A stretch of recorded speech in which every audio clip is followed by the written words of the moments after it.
Bienvenidos de nuevo a su canal Medicina para Blastos.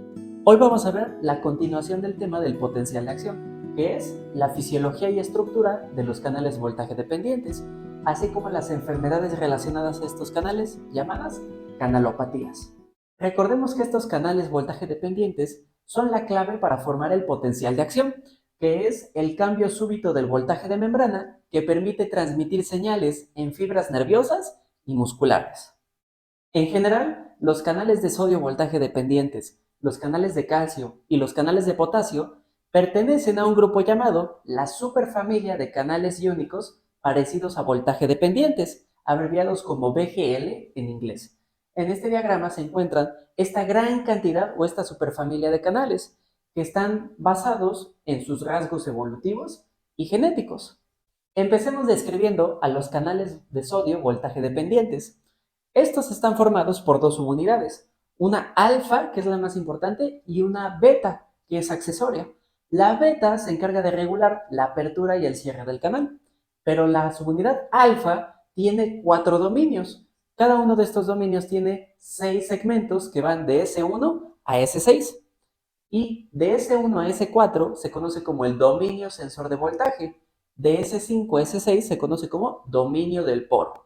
Específicamente, en el segmento S4 encontramos el sensor de voltaje del canal, ya que aquí tenemos aminoácidos como arginina y lisina que van a detectar el cambio del voltaje de membrana, permitiendo que se abra el canal. Y entre S5 y S6 tenemos el sitio P, que es por P de poro, ya que aquí se va a formar el poro por donde cruza el sodio. Además, entre S5 y S6 tenemos el filtro de selectividad. Este filtro evita que entren otros iones como el calcio o el potasio. ¿Cuál es la función principal de los canales de sodio voltaje dependientes? Si recordarán en el video pasado, son los responsables o los protagonistas de la fase de despolarización del potencial de acción, ya sea en neuronas o en músculos.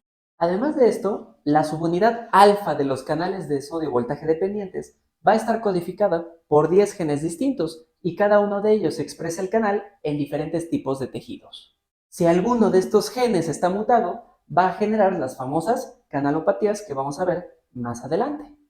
Entonces, debido a la gran importancia que tienen estos canales de sodio voltaje dependientes, debemos saber que existen toxinas que van a bloquear estos canales y pueden comprometer la vida.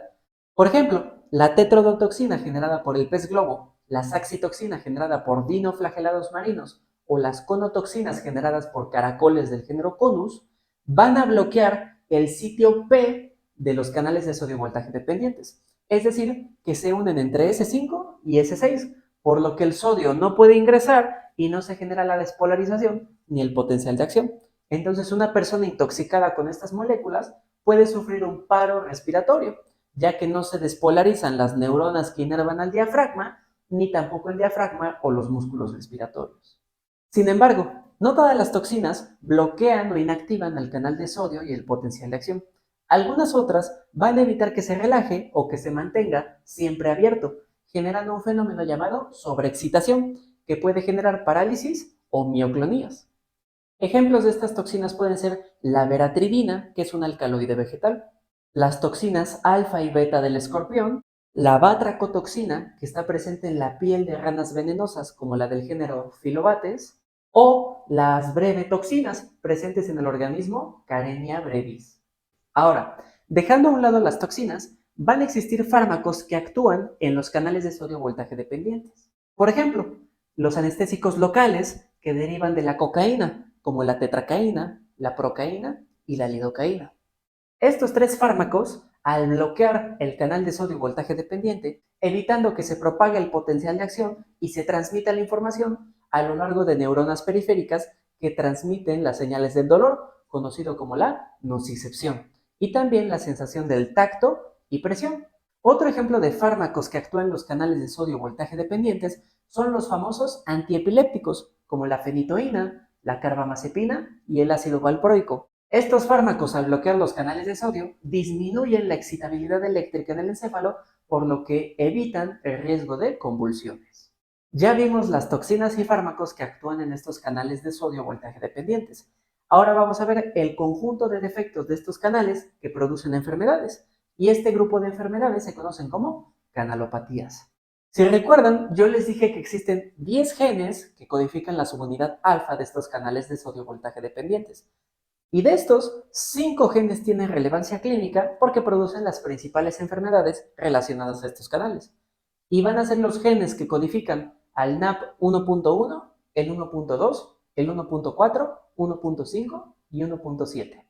Los genes que codifican al NAP.1 y 1.2, expresados en el sistema nervioso, cuando están mutados, generan enfermedades como la epilepsia generalizada con crisis febril o la encefalopatía epiléptica infantil. Cuando está mutado el gen que codifica al NAP 1.4 expresado en músculo esquelético, genera enfermedades como la parálisis periódica hiperpotasémica y la paramiotonía primaria.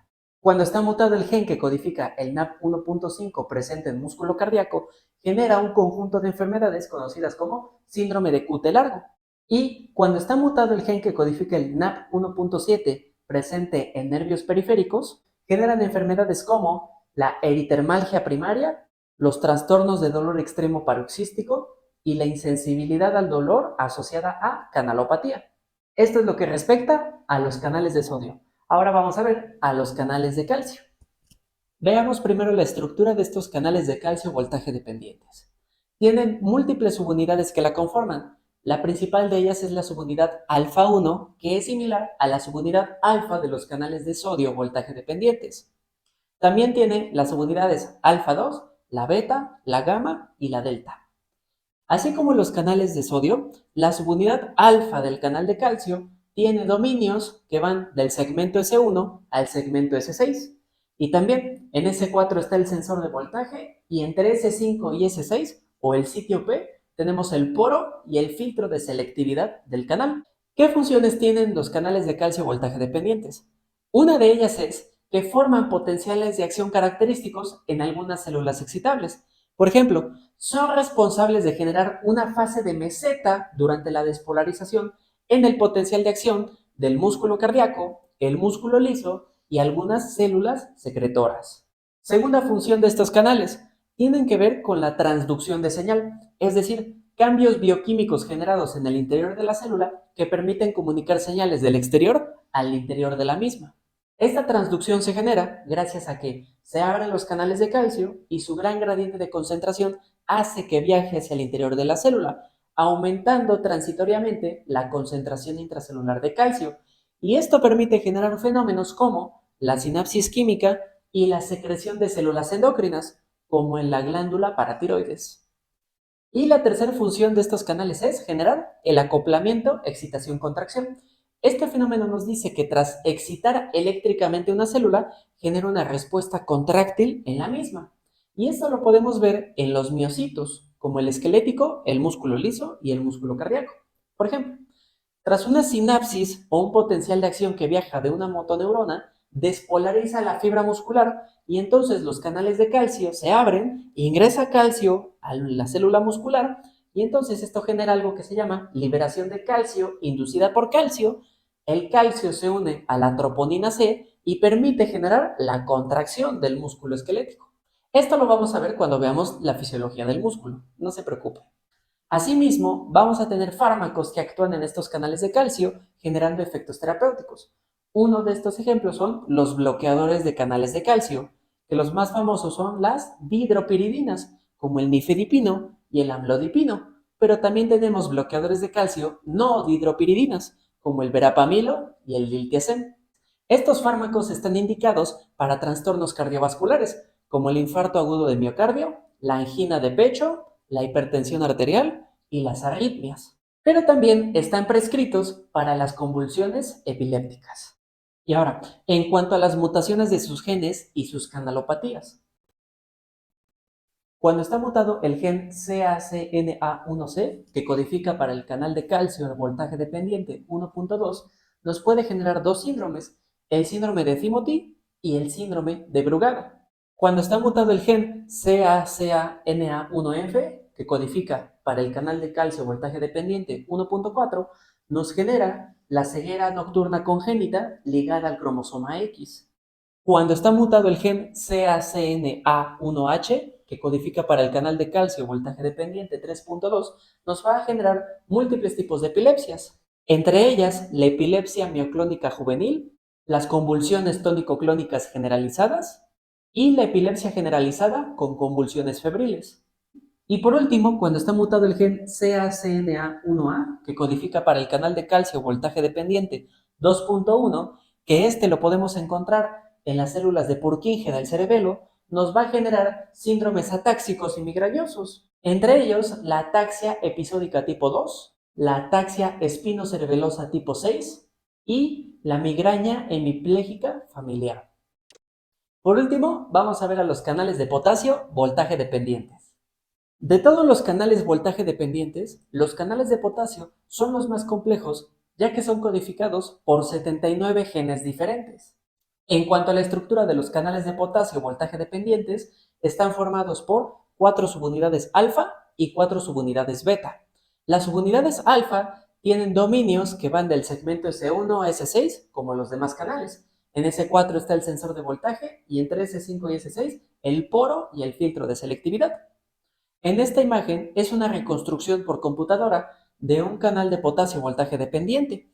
Cada color representa una subunidad alfa y vean cómo confluyen para formar en medio el filtro de selectividad y el poro por el que cruza el potasio al canal. Entonces, ¿qué función tienen estos canales de potasio voltaje dependientes? Sencillo, se oponen a la acción despolarizante del sodio y el calcio. Recordemos que sodio y calcio, cuando se despolariza la membrana, siguen su potencial de equilibrio entrando y despolarizando la célula. Entonces, los canales de potasio usan al potasio para seguir su potencial de equilibrio y repolarizar la célula y llevarla a su voltaje de membrana en reposo. En base a su familia genética, los canales de potasio podemos dividirlos en 5 grupos. Primero, los canales de potasio voltaje dependientes. Luego, los canales de potasio activados por calcio de pequeña conductancia y los canales de potasio activados por calcio de conductancia elevada. Luego, los canales de potasio rectificadores de entrada. Y por último, los canales de potasio de doble poro. Un fármaco muy famoso que actúa en los canales de potasio son la familia de las sulfonilureas, que son usadas para el tratamiento de la diabetes, como la tolbutamida y la glibenclamida. Estos fármacos actúan en los canales de potasio rectificadores de entrada. Estos canales tienen un subgrupo llamado canales de potasio rectificadores de entrada regulados por proteínas G, que entre ellos destacan los canales de potasio activados por ATP. Estos canales de potasio de ATP están presentes en las células beta del páncreas, que son las encargadas de secretar la insulina. Entonces, las sulfonilureas inhiben este canal de potasio activado por ATP y entonces hacen que se secrete la insulina, ayudando al tratamiento de la diabetes. Ejemplo de una toxina que inhibe a los canales de potasio voltaje dependientes es el tetretilamonio. Esta molécula que inhibe este canal fue usado en investigaciones para descubrir o separar las corrientes que son responsables del potencial de acción. Y ejemplo de una canalopatía por canales de potasio es el síndrome de QT largo tipo LQT1. Esta variante del síndrome de QT largo está dada por la mutación del gen KCNQ1, que codifica al canal de potasio voltaje dependiente tipo LQT1. Y listo, con esto finalizamos nuestro video de la fisiología de los canales iónicos voltaje dependientes y sus canalopatías. Si les gustó el video no olviden darle like y si les quedó alguna duda del tema, déjenla en los comentarios y yo con mucho gusto las resuelvo. Recuerden que en Medicina para Blastos no sobrevives a fisiología, aprendes a amar a la fisiología. Hasta pronto, médico Blastos.